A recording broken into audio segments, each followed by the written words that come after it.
Em penerin cenab-ı tekkerin. Şanoya bajêr a Amedê piştî 5 salan cara duyêye berhema Ahmedê Xanê Memûzînê weka lîstika şanoyê pêşkêş dikin. Lê ev car lîstik di ciyê qesra Cemîl Paşa da li hola bi navê galeryayê hat pêşkêşkirin. Lîstika Memûzîn li gorî qesra dîrokî a Cemîl Paşa hatbû amadekirin û bi kadrek berfireh tê lîstin. Amadekariyên lîstikê piştî hilbijartina xwe cihî dest pê kiribû lê beriya mehek cara duyê qayûm tayînê ser şaredariya Amedê kirin. Lîstikvan dixwestin dîsal qesrê lîstika xwe pêşkêş bikin. Lê bi hatina qayûm ev derfet jî nema. Şanoger lîstikê betal nekirin û derfetên destê xwe de bikar anîn. Mola bi navê galeryayê weka mekan bikar anîn û sê cara pêşkêş kirin. Müzîkşen, orkestra, performansa dansa modern û şanoger jî di nav da kadroya lîstikê 65 kes bû. Derhêner ruknetîn gün barê dide ser kadroya berfireh a lîstikê û dibêje ji ber ku li gorî qesra Cemîl Paşa hatibû amadekirin weka mekan mol ji bo pêşkêşkirina lîstikê ne pir birêk û pêk bû. Yani zahmetê wî ev e yani ji ber ku ev der dawî ava me yeke. Yani gelek esnaf eneldir, gelek kes düşünüpteyên hinekî atmosfer parî probleme yana di lîstikê tu guhertin tune. Tenê wek avahî yani.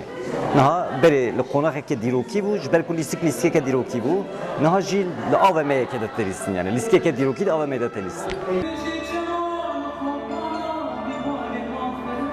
Ali Tekbaş di lîstikê de di rola mem da dilîze. Ew dibêje diger zehmetiyan ew bi kelejana ku dîsa dilîze û destnîşan dike ku ji bo hunermendan mekan ne girîng e. Ji ber ku bûyer çêbûn, nexweşî çêbûn, ev lîstikê hate betal kirin û ber van meselan jî ev lîstik nêzîkî 5 sala me neleyîst û wesa mabû.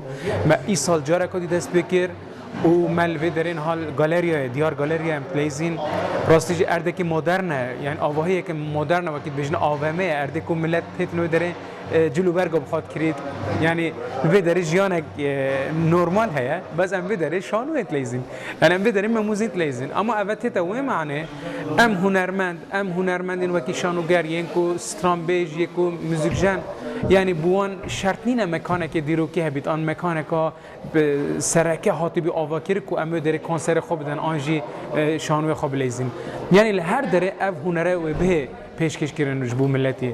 Ev ji xwe jiyan jî tiştekî hûsa ye.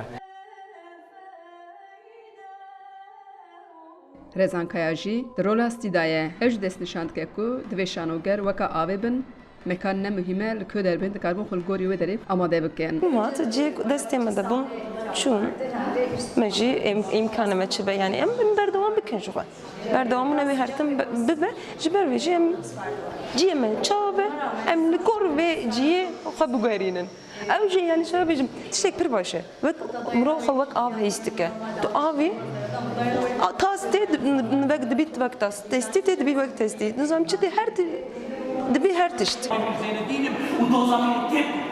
Yavuz Akkuzu jî di rola bekoyê ewan de ye û dibêje ji ber ku di van demên dawî de di jiyana rastîn de jî gelek bekoyên ewan hene lîstika wê rolê nezehmet bûye. Yani gelek bekol berku derdora min bi rahatî dilîzim.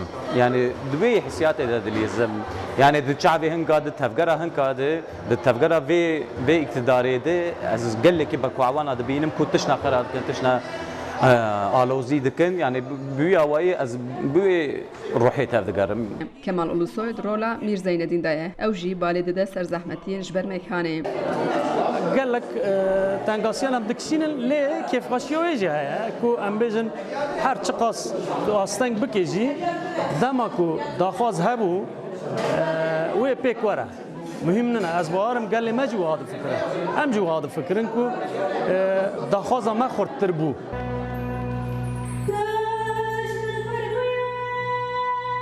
Lîstika Memûzîn cara pêşî di sala 2014 de li qesra Cemîl Paşa bi eleqeyeke mezin hatbû pêşkêşkirin. Xecî Can Farqîn, Dengê Amerîka, Amed.